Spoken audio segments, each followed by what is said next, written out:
Jeep safari services at Kaziranga National Park and Tiger Reserve will remain closed from May 25th for the current tourism season.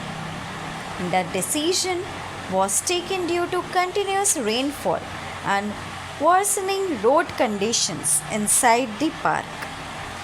According to officials, muddy and slippery earthen roads have become unsafe for tourists. A restriction will apply to all the four major ranges: Kohora, Bagori, Burhapahar and Agoratoli. Authorities said the annual closure ahead of the monsoon season is necessary for the safety of visitors and wildlife conservation.